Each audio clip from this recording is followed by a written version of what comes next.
Hello, everybody. How are you? Good to see you tonight. I have a fan blowing on me because it is hot in Illinois right now. It's over right at 90 degrees, something like that, but the humidity is super, super high. So good to see you all. A lot of people in the chat already. I want to know the best advice that you've received in your life regarding gossip. Maybe something your mom told you growing up, maybe something your grandma told you growing up. What was the best advice that you ever received when it came to gossip, avoiding gossip? Leave it in the chat for me. Let me know. And this is just, this is about more than gossip too. It's about controlling our tongue. Pastor Berzins was here yesterday, and he preached two really great messages. The first message on Sunday morning was my favorite. And it was basically about sin-blinded eyes. So go check that one out. And just different consequences that come from sin. Be sure your sin will find you out and all that stuff. Great for teenagers to listen to. So, yes, Ashley, I love that saying as well. I like that a lot. So go check out his sermons that he preached here. The second one was about you as an individual and how important you are. But he also hit on the second half just about the tongue. And it went along perfectly with what we're talking about today, and how your tongue can bring you a world of trouble. So I like that bit of advice. Ashley said if someone gossips with you, they will gossip about you. And I have found that to be very, very true about most people in my life. So that is a very, very good saying. I will not be here next week. So I will be taking the week off. My family and I are headed to West Virginia for a family camp for the whole week. So it's going to be fun. My husband will be preaching there a few times throughout the week. And we're pretty excited about that because my whole family gets to go, even my boys. And they don't get to go very often with me anymore because they're busy working. So we're really excited about that. So I will be taking next week off. So I will see you in 2 weeks. I have a topic in mind. I'm not sure about it yet. We'll see how the next couple of weeks go, but I will announce that closer to the time. So that's some good advice, Cassie. If it's not your story to tell, don't tell it. Shara said, it's hard when people bring something to your attention that isn't good to hear. My heart is sad. Yeah. And being in the ministry, that happens a lot. I hear a lot of sad things that I have to kind of keep to myself. And this is a bit of advice for anyone that is wanting to go into the ministry, wanting to marry a preacher, wanting to eventually be in ministries, that you have to learn to keep your mouth shut about stuff, because you're going to be entrusted with a lot of confidential information, and you cannot be a blabbermouth. And even when people do you wrong and hurt you, you can't blab about things that, things that they've done to hurt you. You can't go around telling everyone about it. So you have to keep a very close eye on your lips and your mouth, and you have to keep things to yourself. So that's why a good relationship with your husband is imperative, because sometimes he's the only one that you could talk to about stuff. So who is preaching Sunday? We will be here. We're not leaving until maybe Sunday afternoon. My husband will be here Sunday morning. And then one of the guys probably will preach Sunday night. I don't know which one yet, though. So are we going to be a Mountain Baptist? No, we're not going to be a Mountain Baptist. We're going to be at another friend's family camp that they run. So let me see. Let me go up and see if I don't think I missed anything. So, but anyways, there are so many verses about the tongue. And before I get into it, I would say, if you really want to do a very good study with your kids, go ahead and look up all the times the tongue is mentioned in the Bible and do an entire Bible study on the topic of the tongue, because there's a lot in the Bible about it.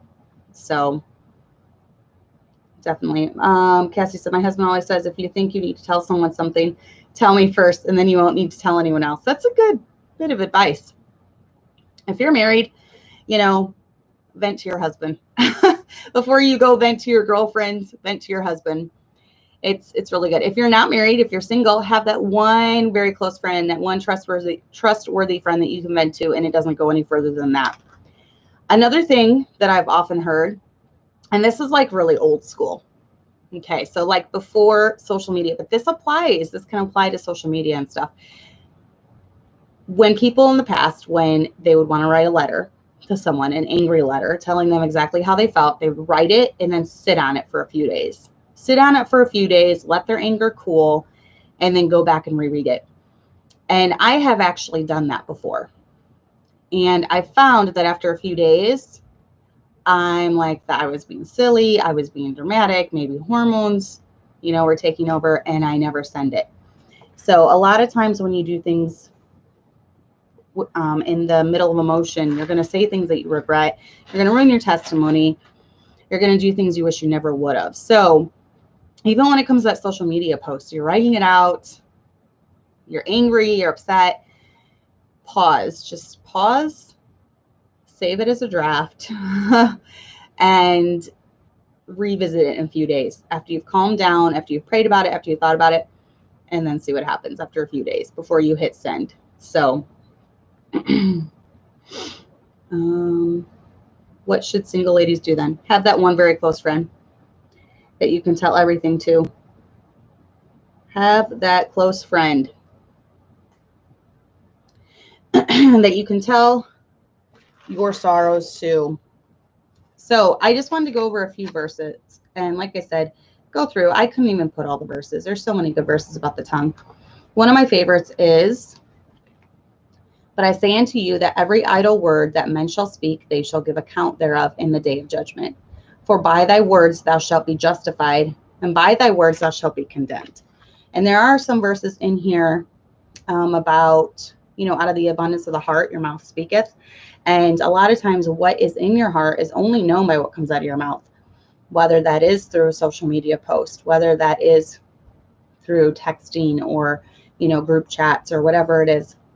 Whatever comes out of your mouth, it shows what's in your heart. So we have to be careful, whether that comes to just face-to-face communication or, messages or, social media stuff. So, but the tongue can no man tame. It is an unruly evil full of deadly poison. And Pastor Burzen's read a verse yesterday, which was really good, talking about basically if you're able to control your mouth, you're a perfect man, because it's so hard to control the tongue. I don't have that one down here, but look that up. That was a really, really, really good, that was a really good verse. Because basically, if you've got your tongue under control, then you have a lot of other areas of your life under control as well. And I've seen that to be true with everyone. So let no corrupt communication proceed out of your mouth, but that which is good to the use of edifying, that it may minister grace unto the hearers. We want to edify one another. We don't want to tear one another down. If any man among you seem to be religious, and bridleth not his tongue, but deceiveth his own heart, this man's religion is vain. Proverbs has a lot of verses about the tongue. I would definitely read in Proverbs. A wholesome tongue is a tree of life, but perverseness therein is a breach to the spirit. So when you have perverseness in your heart, it's a breach to your spirit, brings your spirit down. And it will eventually come out. For he that will love life and see good days, let him refrain his tongue from evil, and his lips that they speak no guile. A good man, this is one that is really good, and this is my last one I have, and there's so many more. A good man out of the good treasure of his heart bringeth forth that which is good, and an evil man out of the evil treasure of his heart bringeth forth that which is evil, for of the abundance of the heart his mouth speaketh. I've always been with my children, I have really hammered it in their head that eventually what's inside is going to come out. And a lot of that is through their mouth. So, tell them they need to be very, very careful about it. Talk about, you can't shield your children forever. And I do want to do a topic soon about protecting the innocence or raising innocent children in the perverse culture that we live in, because that's something that's very near and dear to my heart. My husband and I were both very innocent when we got married. And I'm so glad for that, because it really provided a good foundation for our marriage. And it was very nice, being innocent and not having a lot of baggage and all that. So, it's really hard though, with the television, with the internet, with all the filth that you can get your hands on. And so I've always tried to guard my children's heart, and I've often told them, you know, you're going to be held accountable for everything that you talk about, whether that's with your friends, even at work. If someone's, you know, because you can't shield them forever, they're going to have to get a job, they're going to have to work. So I've told them, you know, let your coworkers know that you don't want to hear the filthy talk that comes out of their mouth.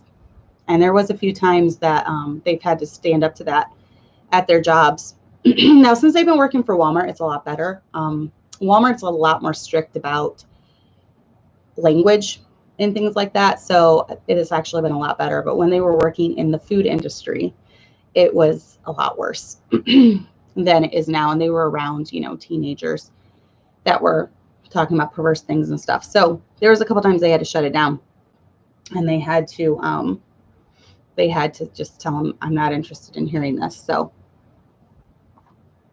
okay. I am really missing all this stuff too. I'm missing. Let me see. What would you recommend a Christian lady to do if she doesn't have any safe friends or a church to run to in tough times? I would definitely try to find some safe friends. There are some Facebook groups on Facebook that are really good. You know, Facebook groups is specifically for women of like-minded faith. I would try to connect with someone in there, someone that has a listening ear that can help you out. So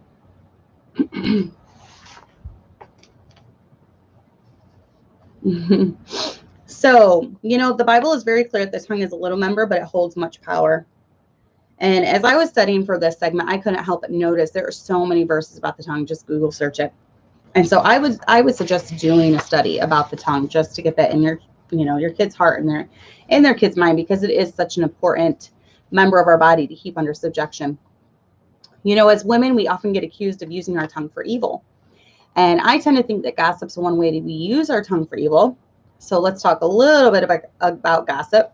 So I looked up the word gossip, and gossip means, Wendy, I hate some Facebook groups. There are some, but there are some really good ones too.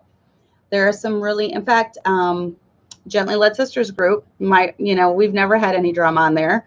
That is my private group. We have about 350 members. I would suggest that you join that one. And I'm always telling you, ladies, if you let's get some conversation going. If you have a question about raising kids, motherhood, if you have a concern, and there's a lot of good advice that a lot of seasoned moms give on there. So that is one good Facebook group that I like. Of course, I'm biased, but but that is definitely a good one. You just look up Gently Led Sisters group, and it's a private group, but you just have to answer questions like, are you a woman? Are you a Christian? Things like that. So please join that Facebook group, and then you'll find a lot of support, and maybe you'll click with someone there, and you can, become friends that way. I've made a lot of friends through online interactions. So yeah, Kirsten, and that's how it is at, especially Jason works at the Walmart store. And there is none of that foolish jesting, the perversion, that's not allowed there to be talked about. So it's really nice. It's a much better work environment. So gossip means casual or unconstrained conversation or reports of other people. And this is the key, typically involving details that are not confirmed as being true. All right, did you hear this? You're going off hearsay. And I'm not talking about, and I'll get into this later. I'm gonna skip what I was gonna say. But when talking to people and someone else comes up, I have a habit of thinking of these things before I say anything about someone else. And I have a very strict policy too about saying something about someone else. I would never say something about someone that I would not say if they were sitting right there. And that's my policy. Kind of like how I am online. I will not leave a comment unless my name is behind it. I want that accountability. Now, I'm a pretty bold person by nature, so I probably would say more than most people will face to face, but I do not say anything behind someone's back that I would not say to their face. So I think of these things before I say anything. Is it true? Okay, if I don't know that it's true, if I didn't hear it firsthand, I'm not going to say anything about it. Is it necessary? Why am I saying this? Why am I bringing this up? Why am I sharing this with this person? Am I trying to make myself feel better? Am I trying to put them down to elevate myself? Because that's what gossip mainly is. You're trying to put down someone else to elevate yourself, to make yourself feel better about yourself. Do I hold ill malice in my heart towards this person? If I hold ill malice in my heart towards someone, I'm just not going to talk about it. Because, first of all, you shouldn't be holding ill malice in the first place. But second of all, you don't want to be bitter. You don't want bitterness springing out of you. So if there is an unresolved conflict with someone in my life, I'm just not going to talk about it, because chances are I'm going to resolve it. I do tend to resolve most of my conflicts. So chances are that's going to be resolved. So I don't want it getting out there. I've heard this thing. I've heard this illustration where a girl was going around gossiping about someone in her town. It was not true. And her dad heard about it, was really upset that she had been telling this story. So he got a pillow full of feathers and he told her to go around town and throw the feathers as she was walking. And so she did that. She thought it was kind of weird. When she got home, he said, okay, now I want you to go pick up every single feather that you threw. And she was like, that's impossible. I'll never be able to do that. And he told her, he's like, that's how it is with your words. When you have, untrue things that you're saying about someone else and you're going and you're telling all the people everywhere about it, it just spreads and you're never going to be able to take those words back. And that's always kind of stuck with me. So, and then would I say this about the person if they were in the room? I always think that, would I say it to their face? If I would not say it to their face, then I won't say it behind their back. That's just my personal conviction when it comes to that. So, Joyce, I do not know if there is a good Facebook group for saved single girls. Wendy would probably know that. So I feel like groups with a mix of married and single girls tend to go better. Otherwise, the single girls can make an echo chamber where they don't move forward towards marriage. That's a good point, Kirsten. I do think you need married women sometimes to balance you out, because there definitely can be a lopsided thing going on there. So gossip about me has made it back to me, and it was fair. It was fair, or it wasn't fair. What they were saying was true, or what they were saying wasn't true. David is not a David. David is a Kirsten, Ashley. She's just saying that, I think married women do have a lot more experience when it comes to some things, and they can probably just balance it out. So, but there's a few verses I wrote down about this. A froward man soweth strife, and a whisperer separateth chief friends. He that goeth about as a talebearer revealeth secrets. Therefore meddleth not him that flattereth with his lips. Flattery is another big red flag for me. When someone is more of my fan than my best friends are, then I realize there's a problem. If someone only has continually good things, flattering things to say about me, that's a big red flag to me, because the people in my life who have been that way towards me were the first ones to turn on me. The ones that are able to speak the truth to me in love are the ones that are my true friends, and the ones that I consider close to me. I get very leery of people that go on and on and on about me, because the honest truth is, my best friends know that I'm not Superwoman. They know I have faults, and they know that I have weaknesses, so they're not going to flatter me up or bottle me up. So to speak evil of no man. Oh, this is talking about, in Titus, he was telling people how to act, to speak evil of no man, to be no brawlers, but gentle, showing all meekness unto men. Meekness is not weakness. Meekness is where you could blast someone, but you choose to be kind instead. Or you could just really rip into someone, rip their face off, but you choose not to. And then also the words of a talebearer reveal us. The words of a talebearer are as wounds, and they go down into the innermost parts of the belly. So whoever came up with the saying, word sticks and stones may break my bones, but words won't never hurt me, that's just not true, because the Bible says that they are as wounds. They do hurt. And then a talebearer revealeth secrets, but he that is of faithful spirit concealeth the matter. I want to be known as faithful. I don't want to be known as someone who causes strife and stirs the pot and adds to contention. There's enough of that out there. So I want to be known as someone that is of a faithful spirit. So,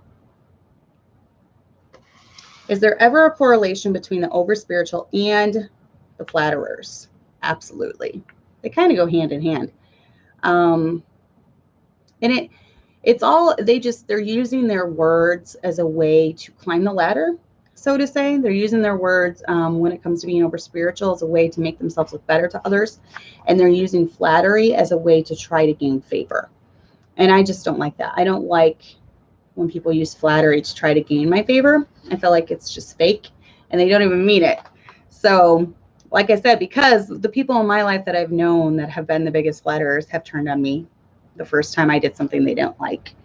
So, oh yes, your comment did get lost. I'm sorry. I think my comment got lost in the shuffle, but could you do a video about preparing a child for a sibling? Sure. I'll try to keep that in my mind. So what do you do when you have a falling out with someone? Because it's going to happen. There's going to be times in your life when your friendship cools, when you're not really close to someone as much as you used to be, where you have a falling out. For me, I keep it private. I don't need anyone else to know who's my friend and who's not my friend. I prefer to keep my friendships between me and my friends. I don't need to broadcast who my friends are or who my friends aren't anymore.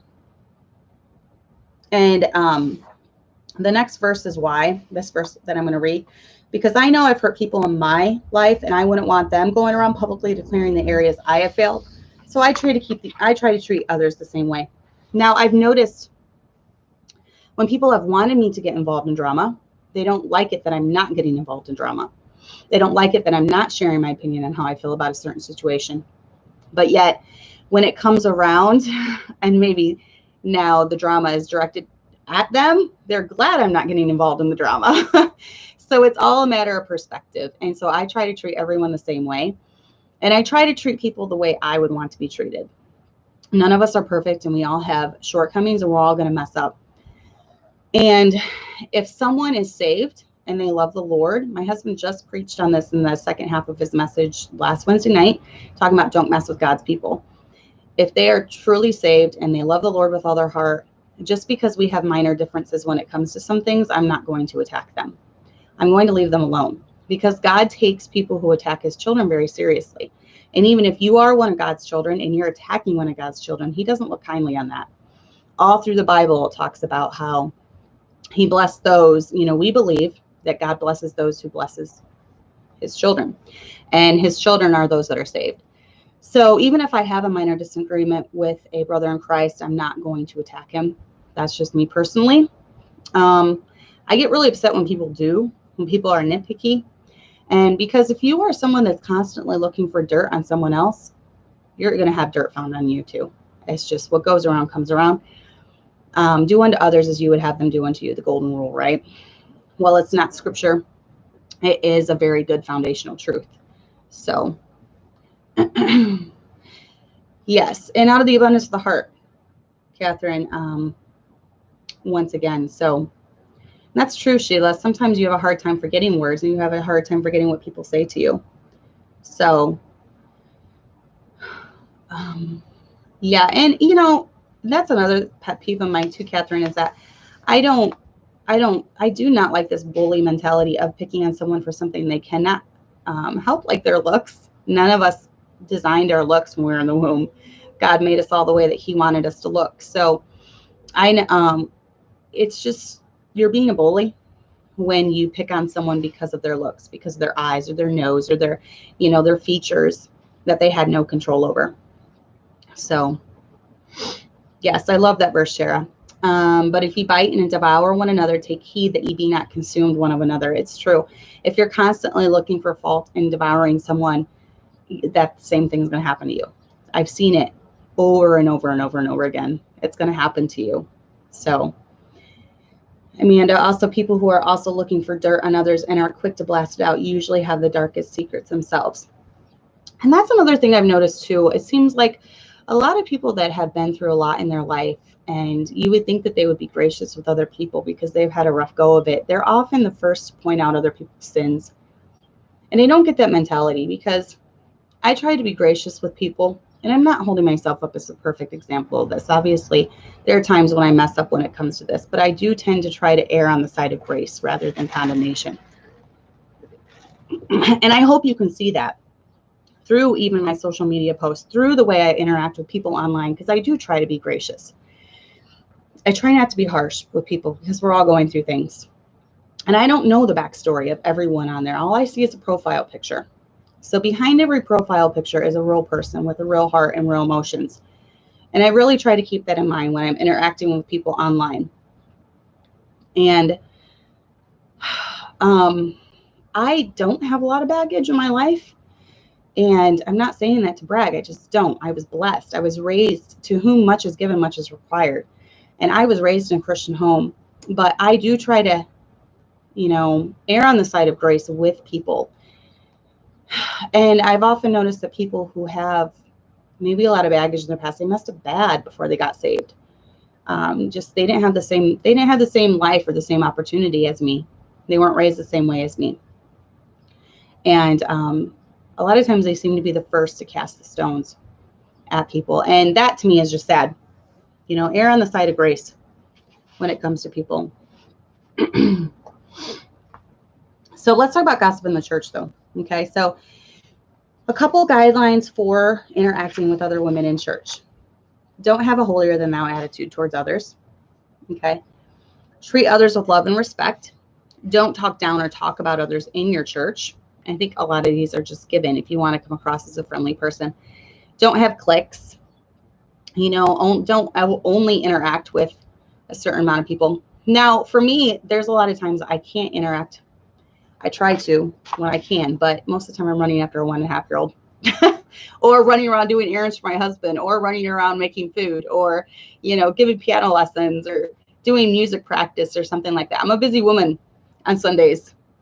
Wednesday is more laid back because there's not as much to do on Wednesdays. But, our church is blessed. I think maybe because we're smaller, like around 60 or 70 or so. We're more we don't really have like these little groups here and there. All the women just kind of interact with each other. So we're very blessed when it comes to that. But be welcoming and friendly to all. If you have someone new come in your church, don't be standing there looking or giving her the evil eye, looking her up and down, trying to figure out, go up to her, welcome her, be nice to her, include her in the conversation, try to get her involved with you. If you see someone sitting by themselves at fellowship, because we have fellowship every Sunday, go sit by them. Try to include them in the conversation. I kind of watch for the stragglers, maybe that don't have anyone to talk to, and I'll try to go sit by them. I very rarely sit with my husband when we eat. We're both kind of off sitting by random people. So just, try to make others feel welcome. Don't critique others for their parenting skills, talking bad about them. It's just a way to build yourself up. And you know what? Every single one of our kids mess up. Every single one of our kids are going to make us look bad at some point in our parenting. And so you're just prolonging the inevitable, and you're going to fall harder when your kids finally mess up, when your kids finally do something that you're going to be critiqued for. So give parents grace. If their kid is screaming, just don't be like, oh my word, do they never spank that kid? What's wrong? Maybe they had a bad day. Maybe they didn't sleep very well that night. Maybe they don't feel good. Maybe they're teething. Who knows? Just give some grace. Don't be judgmental. Be patient with each other and love esteeming each other better than yourself. Don't have a short fuse. Don't be ready to blow up over something that someone says. Maybe they didn't mean it, Some people have a way of putting their foot in their mouth. I remember, what was it?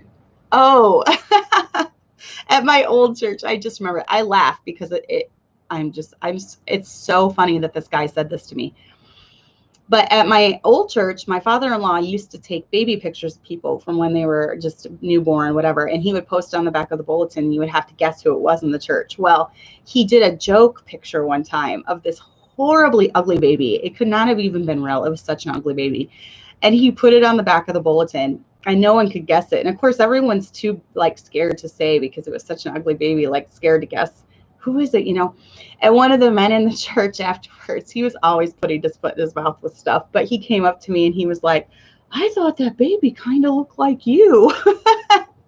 And I was just like, what? That's a horribly ugly baby. Why would you think that? You know, and of course I'm just blunt like that anyways, but I laugh now because it's just so hilarious that he just had no social awareness, and he told me that. It was so funny. But don't have a short fuse. Someone could have been very offended by that. You know, I can't believe it. He thinks I'm ugly. And then they spend the next week crying about it. Just learn to laugh. Learn to laugh with stuff. People are going to mess up and say stupid things. You know, people are going to say things that you don't like. There's lots of times people say things I don't like.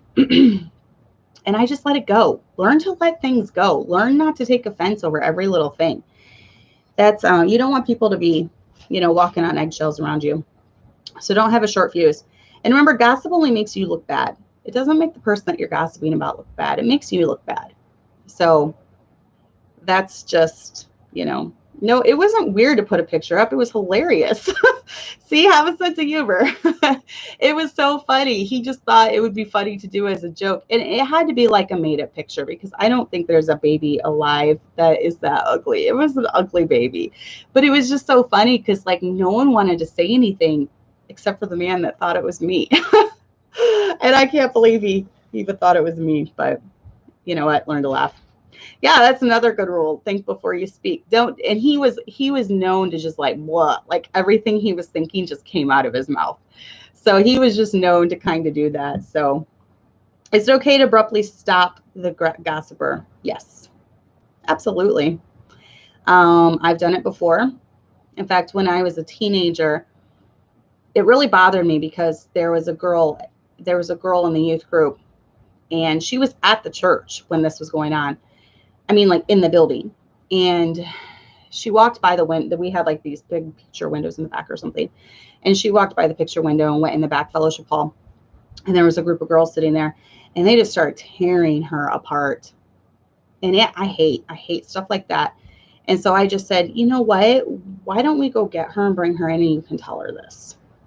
And it was like dead silent. In fact, you almost feel bad when you abruptly stop it because it's so awkward for a minute, but it was just so awkward. You could hear a pin drop, and then they just changed the subject real quick, but it stopped it. I don't feel right, especially when someone is right there and people are just ripping her apart. I don't feel right about that at all. So I definitely think, no, Ashley, I just honestly don't think anyone thought that someone would say that. I think he thought everyone would think it was a joke. So I think kind of caught everyone off guard. I laugh about it because it was so funny. Yes, exactly, Josh. The north wind driveth away rain, so doth an angry countenance a backbiting tongue. And I've been on the receiving end of it. I remember one time I was maybe 9 or 10, maybe younger, 8. I was in the restroom, going to the restroom, and I heard 2 of my friends come in, and they were talking about me, and they were saying really mean things about me. I was very competitive when I was that age. I still am.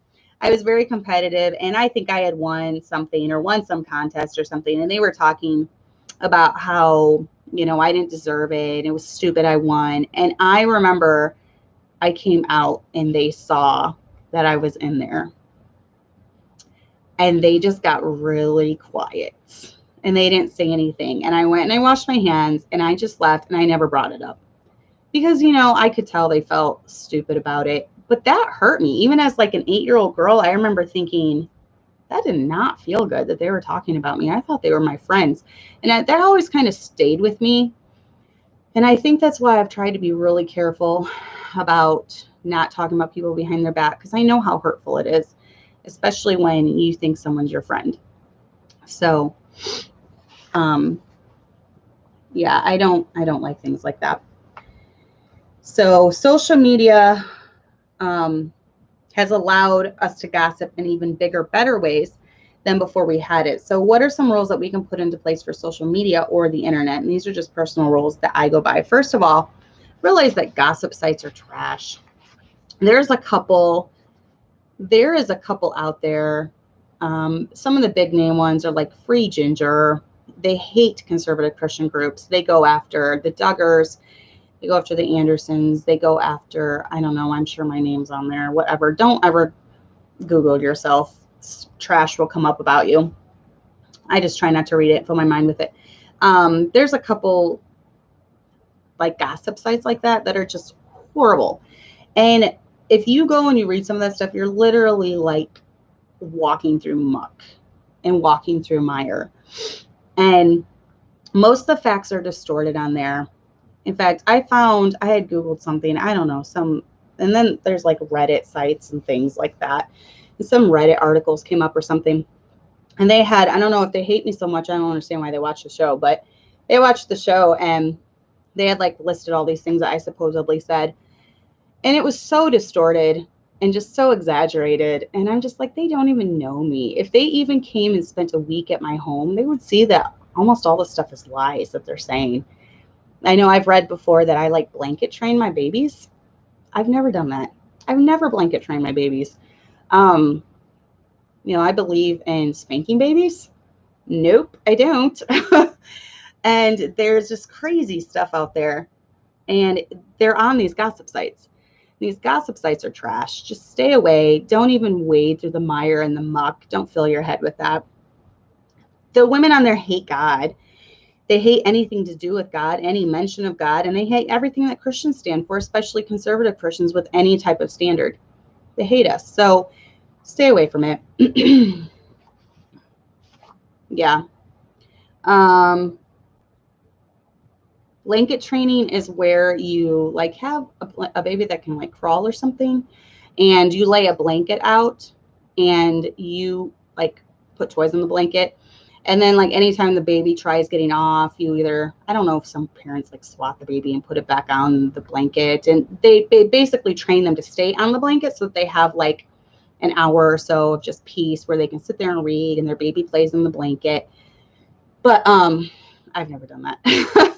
I pretty much, my babies have free reign to do whatever. They're babies. I'm not gonna, train little soldiers. I'm not gonna raise little soldiers. They're babies, and I let them be babies. So yeah, just don't look it up. It is a horrible abyss. But that is an example of what I'm talking about. Those gossip sites are an example. And if you even Google fundamentalism at all, that's gonna pop up because it's such a big one. I think that is it, Miss Lady Winter.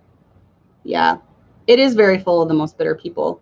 And like I said, they already hate God. So it doesn't matter how down to earth you are. It doesn't matter how legitimate you are, how much you love the Lord, they're going to hate you for it. So don't get down into the pig pen with them.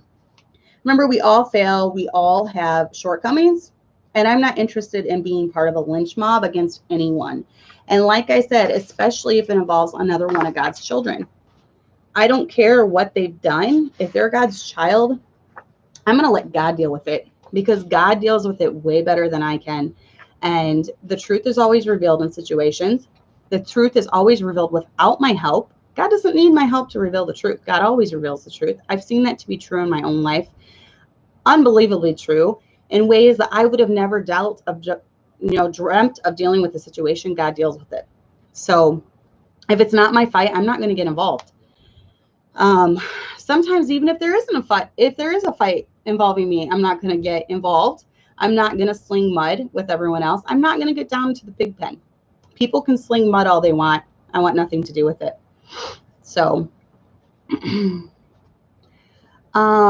people do blanket training, or is it something anti-IFB people made up? I think the Duggars might do it. And that's where that whole thing that I did, it came from. I'm not a Duggar though. Actually, where was I? Oh, I had met the Duggars. They had come to Dixon, and I got my picture taken with, I think Ginger, maybe Jill, and another Duggar. And someone took a picture of us getting our picture taken. and said it was Duggar Girls, and they included me in that. I don't know the dark hair. I guess I just, in the skirt, maybe I kind of, but I thought it was hilarious because I'm like, I am not a Duggar. And I was on a Facebook post saying I was a Duggar. So I think it comes from that though. But, oh, the pearls did? Okay. See, I hate that. I do not recommend the pearls at all. I think they're weird. I think they are very excessive. I think they take things way too far. Monica, I don't know if that's true. I don't want to say it's true if it's not. I would just look into that myself.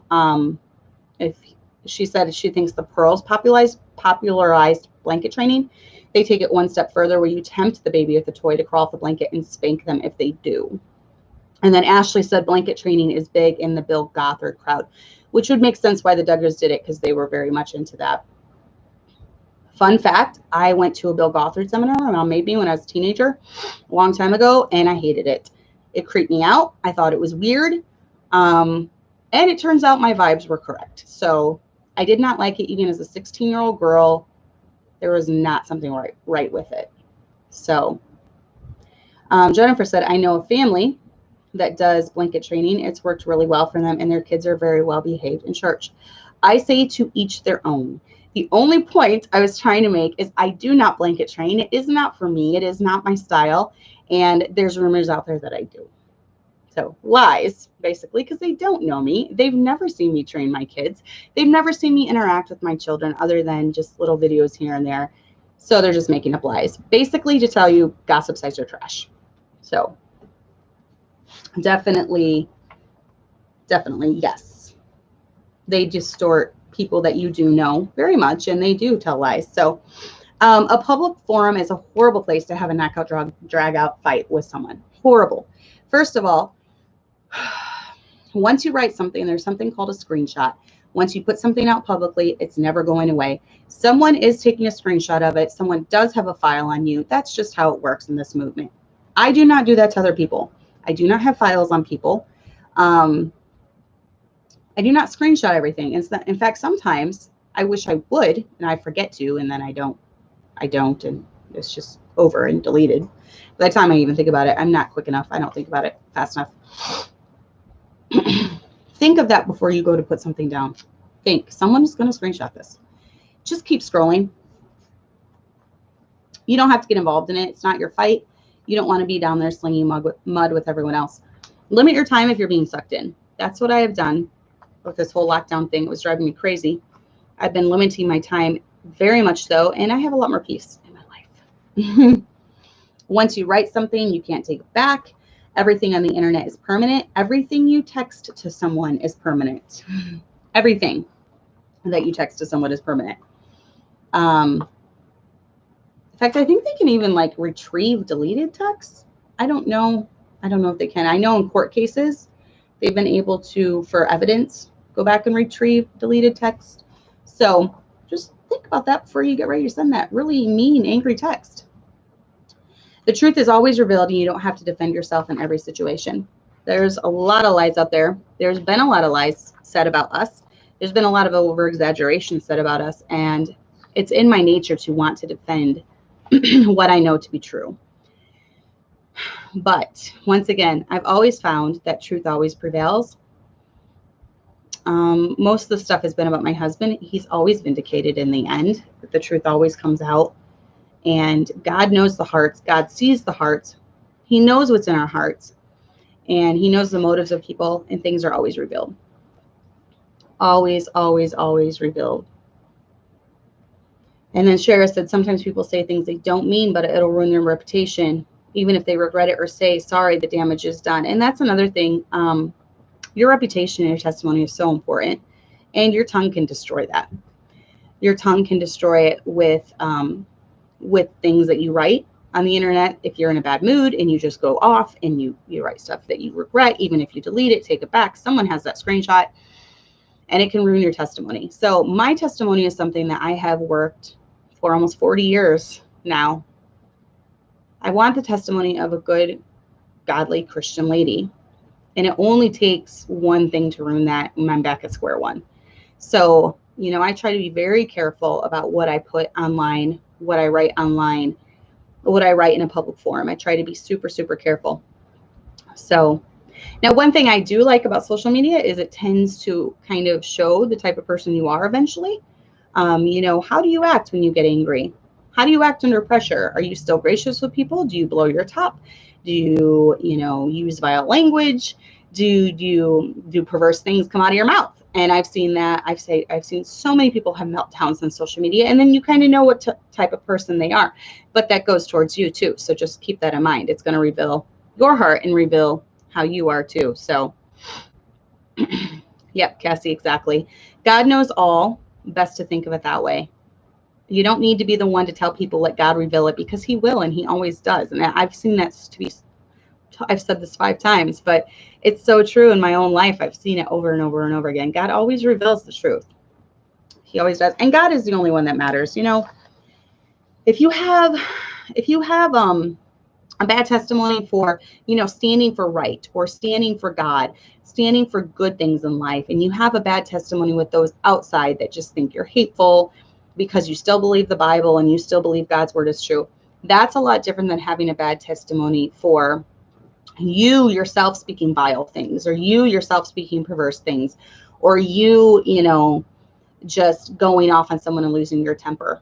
That's a lot different. There are 2 different scenarios there. So I don't mind being thought bad of by the world when it comes to me being too godly, rather than I don't want to be thought badly among other Christians because I'm not acting like a Christian, if that makes sense. So a lot of name calling. I don't like the name calling either, Catherine. I am very, like, I always tell my husband, and I always tell my husband that, I think I have a broad enough vocabulary that I can get my point across without calling other people names. I don't need to call people morons and idiots, and, it is fun to call people nincompoops sometimes. I do admit that. That is kind of a fun word. But I don't need to call people bozos and, all these other things. I feel like I have a broad enough vocabulary that I can talk in a way to where I don't need to call names or call people out that way. So that's just my personal thing. So let's talk about minding your own business. Once again, it has to do with the tongue, right? Because our tongue is the one. And when I say tongue, I'm talking about what it comes through in your texting too. Okay, what comes through in your texting, what comes through in your typing, what comes through on the phone, what comes through face to face. It's everything. Your tongue is involved in all those. Just because you're not verbally speaking it, it's still your tongue, even if you're typing with your fingers. If it's not directly related to you, stay out of it. You don't need to know the details of the latest drama. There's always going to be some kind of drama. Refer back to the video that a lot of people did not like, my husband's press conference on the new IFB drama. Refer back to the video for drama that's going on now, future, past, any type of drama. Refer back to that video. There will always be drama, and you don't need to know the details. What if there's drama that comes out next week about you? You want people knowing all the details about that? That's how I think about it. There's a fly buzzing around. So Kirsten said, I will say I am grateful for screenshots of any man being creepy to a lady. And I'm not even talking about like, okay, well,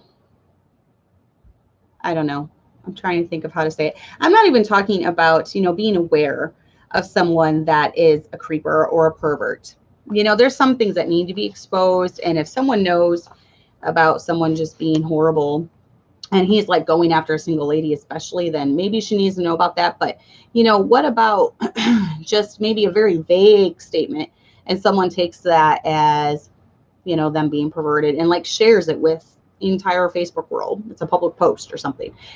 Just use discernment. Use discernment when it comes to why are you trying to share it? You really love that person that you're trying to protect? Are you just trying to be a busybody? Are you trying to be the first to share the gossip, the juicy gossip or whatever? So thank you, Sheila. I thought it was hilarious, but there's about 100 some people that did not enjoy that little press conference. So, so yeah, just use discernment when it comes to things. And for me, I always think of, I want to treat others how I would want to be treated. So do I really need to jump on the bandwagon of attacking someone else that I do know is a Christian, is saved, and one of God's children? Maybe they messed up. Do I really need to jump on the bandwagon of that? I don't think so. Because what happens when I mess up? And people are coming after me. I'm not going to enjoy people jumping on the bandwagon to attack me. So I keep that in mind.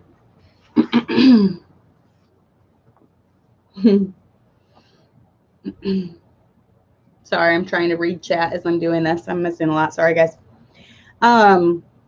Don't have the reputation for always knowing the most about every situation. Now, obviously, some of us are going to know more than others, okay? I'm a pastor's wife. I do know somewhat about stuff, situations, a lot of times. And it's not because I'm like out there actively searching for this juicy gossip. It's because people sometimes want advice and they come to you for advice. So that's why you need to learn to keep your tongue in check too, because you're not going to be out there sharing the dirt and everyone when they're simply looking for advice. So learn to keep it confidential. If someone confides in you, keep it confidential. Don't go blabbing it. Don't be known as someone with a big mouth. Someone that constantly, is told one thing and then they get off the phone or they stop texting. They're like, oh my goodness, who can I share this with? What group can I go and put this in? Where can I go post this? Who can I send this to? Who can I call? Who can I tell this to? That actually kind of makes me really ill when people act like that. Like physically, my stomach hurts. I don't like it. I personally don't like hearing bad things about other people. I want to think the good about people. I love people. I love Christians especially. And I always want to think the best of them. And I don't want to be told all the dirt on people because honestly, I want Christians to live victorious lives and have victory over sin. And it makes me sad when people mess up. It makes me sad when they have stuff in their life. And I hate it. I don't want to hear that about people. It makes me want to throw up. That's just how I am. Don't rejoice when others fall. I see this mentality so much. It's like a rabid pack of animals just waiting for someone to mess up. And when they do, it's like, tear them apart. I knew it. They were an infiltrator. I could tell. You know what? Even if you knew they were an infiltrator, do you have to tell everyone that? It's just a way to make yourself look smart or I'm so spiritual. I can tell all the infiltrators. You can't. There's people. I have very good judgment when it comes to people. And there's people I've been completely surprised by when they fell into sin. And you know what? I was not happy about it. It made me sick. I wanted to throw up when I heard about it. I was not waiting. I'm not sitting over here gleefully chuckling every time someone falls into sin and messes up their life. It's horrible. I don't want that for anyone. I'm very sad when people fall, and don't have this attitude that you're happy when people fall. It's horrible. Royal Britannia, can you email me this? I will definitely try to answer this question. I know you're asking a lot of questions about dispensationalism. And you just said, can a saved person believe in Old Testament salvation by the law and sacrifices and salvation by enduring to the end during tribulation, even if they believe in eternal security now? I don't believe they can be, because then they're still basing some salvation off of works. So no, that is where I draw the line. I do not believe they can be. But I will email you more in depth, and the question that you had previously about your church. Just email me the same questions, everything you want to know, at gentlyledsisters@gmail.com, and I will answer that. So yes, Amanda, we're supposed to support and cheer on our brothers and sisters in Christ, not tear them down and get excited when they fall. Exactly. I hate that mentality.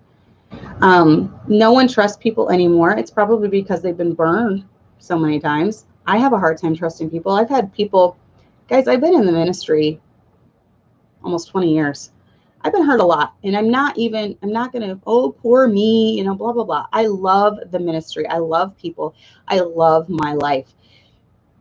But you have to have thick skin, and you have to have a tough heart sometimes to go through things, because you do have people turn on you and say very vicious things about you that a week ago were your friend. And it makes you question some things sometimes. But if you know that you love the Lord and you know you're doing what the Lord wants you to do, you know, then you're going to have peace. And I've managed to have peace. I've really grown a lot. When I was younger, it was a lot harder for me. When people would intentionally come after me and attack me, it was much harder. I've grown a lot thicker skin in the last 10 years, but we're all made out of the same flesh, and we all have heart and emotions, and it still hurts when people turn on you. And I try to remember the times when people have turned on me, and that's why I can't turn on people on a dime. I'm sorry, I can't. If you're my friend, you're my friend. And I don't care if everyone else in the world hates you. I can't turn on you. I can't jump on the bandwagon. I can't jump on the lynch mob bandwagon. I'm not going to. That's not my personality. I hate it when people do it to me. I'm not going to do it to other people. So, the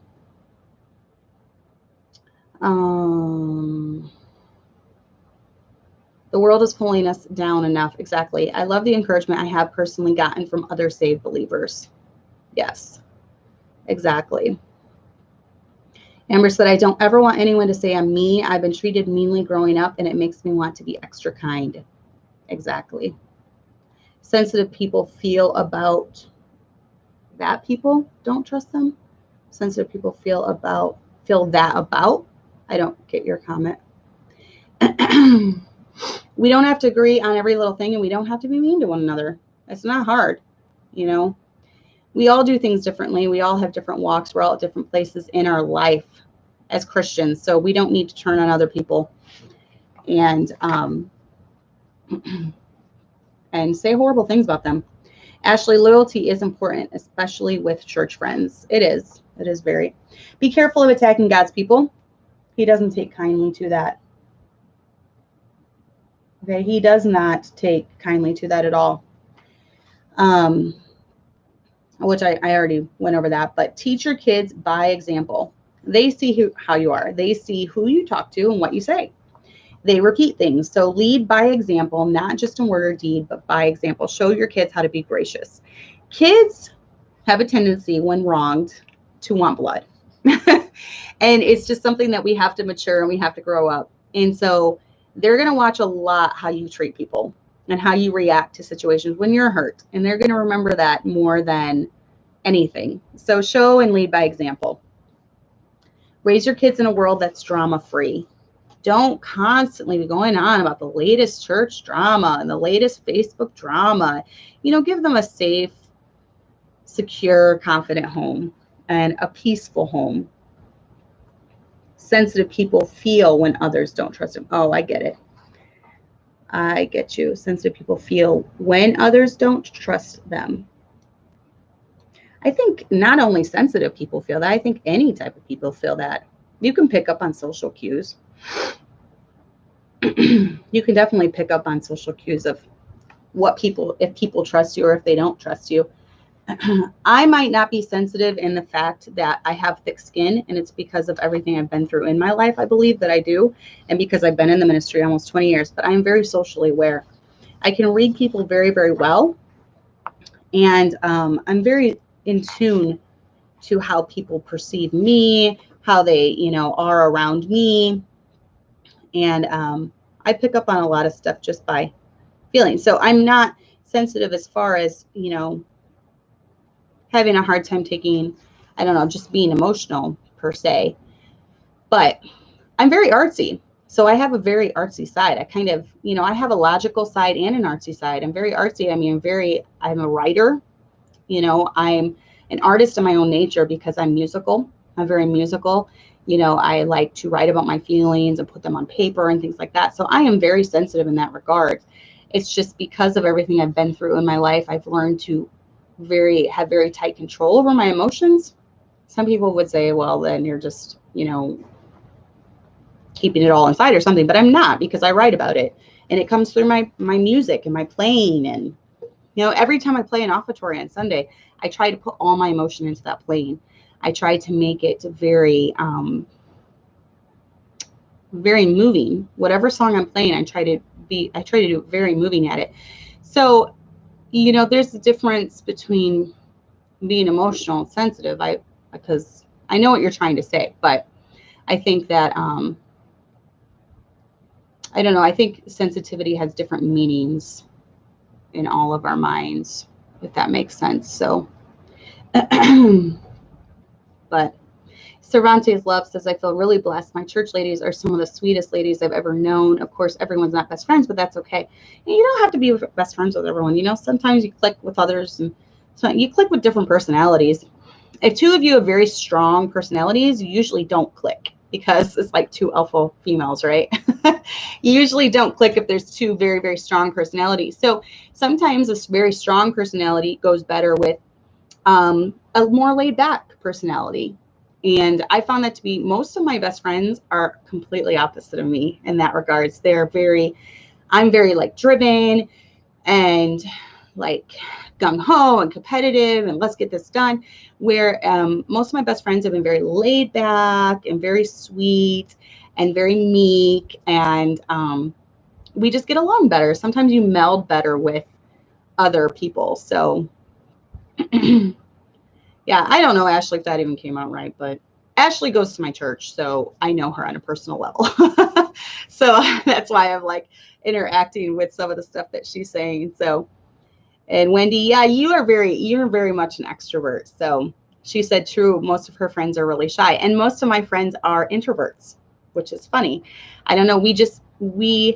We get along well because my strong areas are their weak areas, but their strong areas are my weak areas. So we're compatible, and we help build each other up and help encourage each other in those areas that are lacking, if that makes sense. So, okay. So, let's see, I'm almost done. Teach your kids to be humble and to go about your own business quietly, not involved in other man's affairs. If you are involved in every knockout, drag down fight, your kids are going to watch that, and they will grow up to be exactly the same. If you are a busybody, they'll grow up to be a busybody. But if they see you going along, being careful what you say, being careful what you get involved with, and just minding your own business, ruling your house peaceably, they're going to adopt that same spirit. You know, kids mimic what they're around. So if you teach your daughter to have that meek and quiet spirit, if you exhibit that to her, she will grow up and have more of a chance of having that meek and quiet spirit. So Jessica said, I'm more quiet and reserved, and I've always attracted loud, more boisterous friends. This is how I feel about it. And I saw this meme one time. It was how introverts get friends. An extrovert comes along and says, I like you. I pick you to be my friend. And then they're friends. And that's exactly how it is. That's how most of my best friends have come about. I like them. And I'm like, you're my friend. And they become my friend, and we become close, and we're inseparable after that. And my introverted best friend since I was 12 would say that I sent that meme to her, and she's like, that is exactly what it's like. That's exactly what it's like when you're introverted. You're adopted by an extroverted best friend. So I think that's pretty funny, and it's pretty true. So just remember, we're all Christians. No one's superior to the other. We're all striving for the same thing. And because we're all striving to love the Lord and serve him and glorify him with our lives, let's try to give each other grace and watch our tongue. Watch how we speak about other people. Ask yourself, do I need to get involved in this type of drama? You know, do I need to get involved in this? Is this my fight? If it is your fight, if you have a dog in the fight, if there is something that you feel needs to be dealt with, then by all means, fight that fight. But for all the onlooking bystanders, think to yourself, do I need to get involved in this? Is this my fight? Does this have anything to do with me? Does this directly involve my church? Does this directly involve my family? Does this directly involve me? If no, stay out of it. It's as simple as that. Just stay out of other people's business that is not yours. And that's why I hate all those gossip sites, because none of those women even know any of the women they're bashing. None of them have ever personally interacted with them. And yet they're on there making these bold claims and lies. And, you know, as Christians, I would say the majority of the women on there are not Christians, but as Christians, the majority of the women that watch my show are Christians. And so for you Christians out there, you Christian ladies, let's strive to be Christian ladies. Let's strive to have that meek and quiet spirit. Let's strive, you know, if there's a problem that really, really needs to be addressed, let's let our husbands deal with it. You know, let them go to battle, let them fight, let them go to war for us. We don't need to be the ones going to war all the time. We don't need to be the ones running our mouths. We don't need to be the ones attacking other people. We don't need to be the ones jumping on the bandwagon to reprobate everyone. We don't need to be the ones in the lynch mob, the crazy lynch mobs on Facebook. We need to just learn to keep scrolling, mind your own business, don't get involved in fights that aren't ours, and trust our husband's leadership. If you're single, you know, trust your pastor's leadership, and trust the leadership of your pastor's wife, and you know, trust the leadership, just trust the wisdom of other married ladies and other single ladies if they've been, you know, saved for a long time. Trust the wisdom from other ladies. You know, there's always people in your life that are going to have wisdom. Always look to them for guidance, you know, especially if they've been saved a lot longer than you. You know, don't get a superior attitude. I've been saved 6 months, so I know it all. I've read the Bible once and I've got it down. I've got the Christian life down. You know, I'm always learning. There's people I learn from all the time. And there is people that I look up to and I respect, and I'm constantly learning. So yes, we all need a little more grace. We have to give grace. And I've tried to do that my entire life. I've not changed. I've tried to have grace in every situation, whether it involved me, whether it involved my friends, whether it involved someone I wasn't even directly related to. I have a hard time attacking other Christians. It really bothers me when people do, because we all mess up. We can all find dirt on someone. And I don't want to live my life trying to find dirt on other people and then condemning them for it. I want to live a life of grace and a life of controlling my tongue and a life of minding my own business quietly and ruling my own house quietly. So if that makes sense. So can you go to your pastors about these type of things? You can, as long as your pastor's wife is there. I mean, you could talk to him in an open area at church, but the way my husband and I do it is if anyone wants to counsel with him one-on-one, I have to be there as well. That's just a safeguard we put in our life. So he does not counsel women by himself. So if there is any counseling, I'm there too. But you can definitely. Or you could even just ask them a question, you know, in the auditorium or something with other people around. So, but anyways, I don't see any more questions or anything. So I hope you guys will all have a little bit of grace this week. Not get involved in any drama that's going on now or going on in the future. Don't jump on board for the crazy lynch mobs, and mind your own business. So yeah. Yeah, but no, it's totally, as long as he's got time. What's time, right? As long as she prefers that I'm there when she talks to my husband. So as long as he's got time, you know, then he's all for that. So anyways, guys, I hope you have a great week. I will be gone next week. We are going to family camp in West Virginia with one of our pastor friends that invited us there for the whole week. It's going to be fun. I'll probably be posting pictures on my personal Facebook. So sorry if I unfriended you. I'm trying to keep it to people I know in real life. So hopefully I'll meet you someday and then I can Facebook friend you. So that's kind of become my policy. But email me any questions, leave comments below about any subjects you want to see answered, and we'll try talking about that. And then hopefully I will be back in the next couple weeks, 2 weeks from now. So we will see you guys in 2 weeks. All right, bye.